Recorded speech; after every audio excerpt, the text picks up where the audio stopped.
فرمانے کے کم و بیش 1400 سال کے بعد ختم۔ اتنی دیر سے ہم دنیا میں آئے، کم و بیش کب؟ 1400 سال کے بعد۔ آئیے ذرا اس بندے کی زندگی سنیں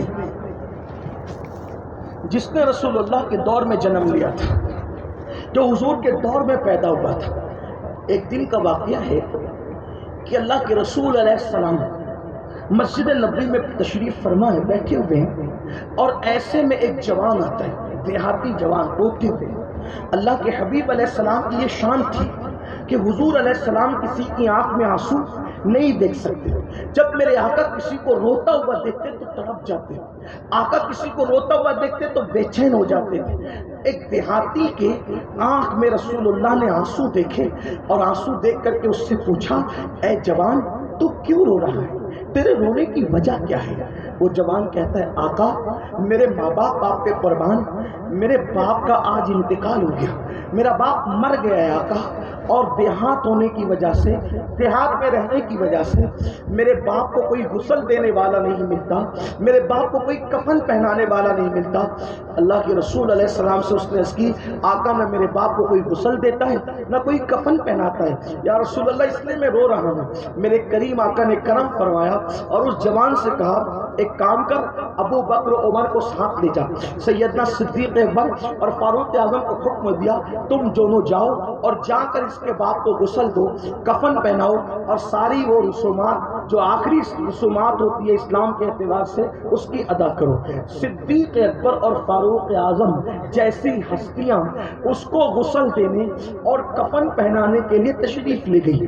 جب یہ دونوں اس دیہات میں پہنچے تو غسل دینے کے لیے جیسے ہی اس کے چہرے سے کپڑا ہٹایا، جیسے ہی اس کے چہرے سے کپڑا ہٹایا، دونوں کے پیروں کے نیچے سے زمین کھسک گئی۔ کیوں کھسک گئی؟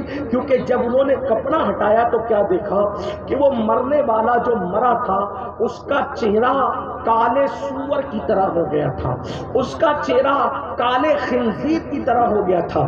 خنزیر اور سور سمجھتے ہیں نا؟ کالا خنزیر کیسا لگتا ہوگا، جسم انسان کی طرح، منہ کالے سور کی طرح۔ دونوں نے جلدی سے چادر ڈال دی۔ یہ کوئی کہانی قصہ نہیں ہے میرے بھائی، یہ حدیث پاک ہے۔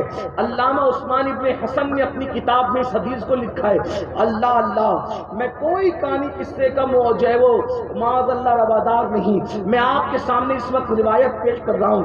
رحم کر لو اپنے آپ پر، اپنے آپ پہ رحم کر لو مسلمانوں۔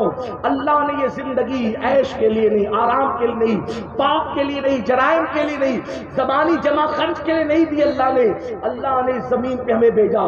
قرآن کہتا ہے، الذی خلق الموت والحیات لیبلوکم ایکم احسن عملا، کہ ہم نے تمہیں جو موت اور زندگی پیدا کی ہے اس لیے پیدا کی تاکہ ہم تمہیں آزمائیں، تمہاری جانچ کریں کہ کون تھوڑی سی زندگی کو پا کر اچھا عمل کرتا ہے۔ یہ تھوڑی سی زندگی اچھے عمل کے لیے ہے، کیرم کلبوں کے لیے نہیں، گالی گلوچ کے لیے نہیں، فلم اور سیریل کے لیے نہیں، عورتوں کے ساتھ پینٹنگ کرنے کے لیے نہیں، حرام لقمے کے لیے نہیں، آوارہ گردی کے لیے نہیں، اچھے عمل کے لیے آئے ہو زمین پر، اچھا عمل کرو۔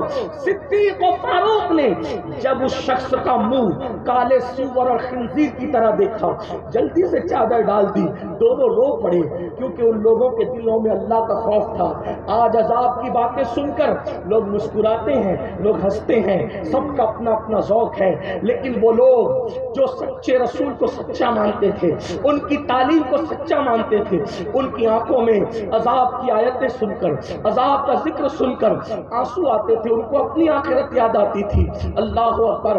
دونوں نے چادر ڈال دی، چادر ڈال کے ایک قاصد بھیجا، یا رسول اللہ اس کا منہ تو کالے سور کی طرح ہو گیا، اس کا منہ تو کالے خنزیر کی طرح ہو گیا، حضور ہم اس کو غسل کیسے دیں گے، اس کو کفن کیسے پہنائیں گے؟ جب یہ حادثے کی خبر اللہ کے رسول کو ہوئی تو میرے آقا بنفس نفیس خود چل کر تشریف لائے اس دیہات میں، اس کا منہ دیکھا، حضور نے ہاتھ اٹھائے، اس کی مولا اس کا منہ درست کر دے، اس کا منہ سیدھا کر دے۔ اللہ کے رسول کا دعا دعا کرنا تھا کہ اس کا منہ سیدھا ہو گیا، صحیح انسانوں کی طرح ہو گیا، پھر اس کو غسل دیا گیا، پھر اس کو کفن پہنایا گیا، پھر اس کی نماز جنازہ پڑھی گئی۔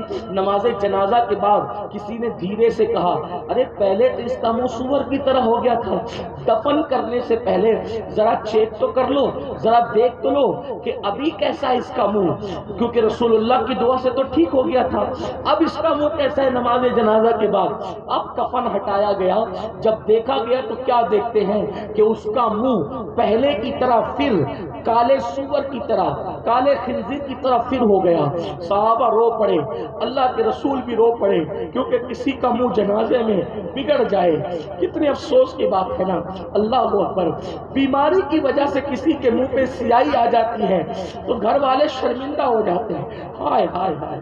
میرے امام نے فرمایا مجرم کو نہ شرماؤ، احباب کفن ڈھک دو، مجرم کو نہ شرماؤ، احباب کفن ڈھک دو، منہ دیکھ کے کیا ہوگا، پردے میں بھلائی ہے۔ اللہ رحم کرے، آج چھپ چھپ کے تو گناہ کر رہے ہو، پتہ نہیں جنازے میں چہرے کیسے نظر آئیں گے، پتہ نہیں قبروں میں چہروں کا کیا حال ہوگا۔ اللہ اکبر۔ میرے آقا نے جب دیکھا، صحاب مصطفیٰ نے دیکھا، اس کا منہ پھر سے کالے سور کی طرح ہو گیا۔ صحابہ نے پوچھا آقا اس کا منہ بار بار کالے سور کی طرح کیوں ہو جاتا ہے، کالے خنزیر کی طرح کیوں ہو جاتا ہے؟ تو میرے آقا نے اس کے بیٹے کو بلایا اور فرمایا اے جوان، میرا اللہ کسی پہ ظلم نہیں کرتا، میرا اللہ کسی پہ زیادتی نہیں کرتا، میرا اللہ کسی کو بے گناہ سزا نہیں دیتا، تو ہی بتا تیرے باپ کے کرتوت کیا تھے، تیرا باپ کرتا کیا تھا جس کی وجہ سے جنازے میں اس کا منہ کالے سور کی طرح ہو گیا۔ اس لڑکے نے، اس جوان نے کہا یا رسول اللہ، میرا باپ جب نماز کا وقت آتا تھا تو سو جاتا تھا، نماز نہیں پڑھتا تھا، وہ نماز میں غفلت کرتا تھا، سستی کرتا تھا۔ تب میرے آقا نے فرمایا اے لوگوں، جو نماز میں سستی کرے گا جب اس کو اس کی قبر میں رکھا جائے گا اور وہ قیامت کے دن اپنی قبر سے اٹھے گا تو اس کا منہ کالے سور کی طرح۔ نماز میں سستی کرنے والوں کا منہ قیامت کے دن کالے سور کا ہوگا۔ آپ سے پوچھ رہا ہوں، دوسروں سے نفرت کرتے کرتے کیا خود سے نفرت کرنے لگتے؟ نفرتوں کے سفیر بنتے بنتے کیا اپنے آپ سے بھی محبت نہ رہی؟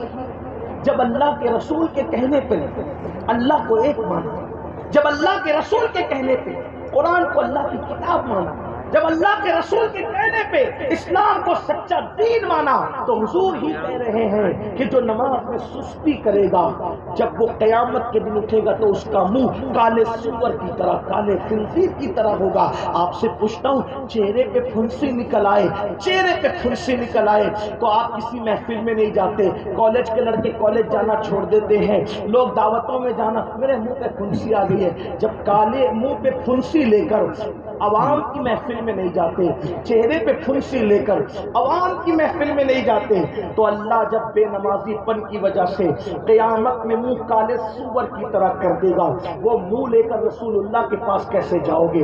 وہ منہ لے کر خدا کی بارگاہ میں کیسے جاؤ گے؟ یہ ہزاروں کا مجمع ہے، مجھے معاف کرنا، نشتر جو لگاتا ہے وہ دشمن نہیں ہوتا، ہزاروں کا مجمع ہے۔ کتنے لوگ ہیں جو اس میں عشاء پڑھ کے آئے ہیں اور کتنے لوگ ہیں جو جلسہ کر کے جا کر فجر پڑھیں گے؟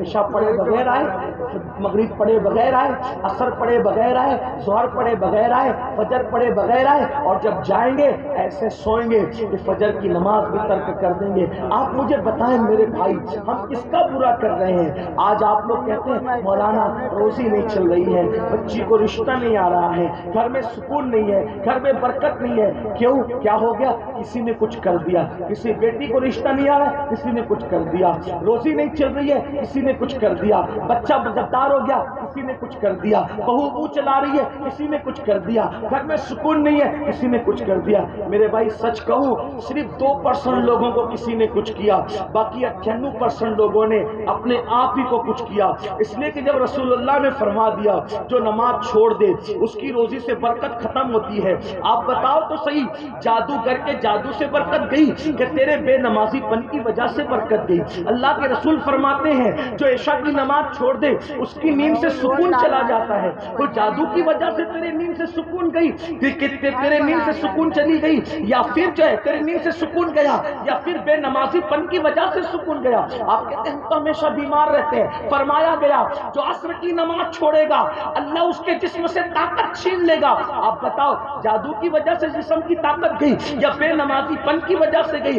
سارا کریا کرایا تو ہمارا ہے۔ ہم کہتے ہیں کسی نے کچھ کیا، کسی نے نہیں کیا، ہم نے کیا، ہم نے اپنا بگاڑا خود کیا۔ اللہ فرماتا ہے میں تمہیں عذاب دے کے کیا کروں گا اگر تم گناہ نہ کرو، تم ناشکر پن نہ کرو۔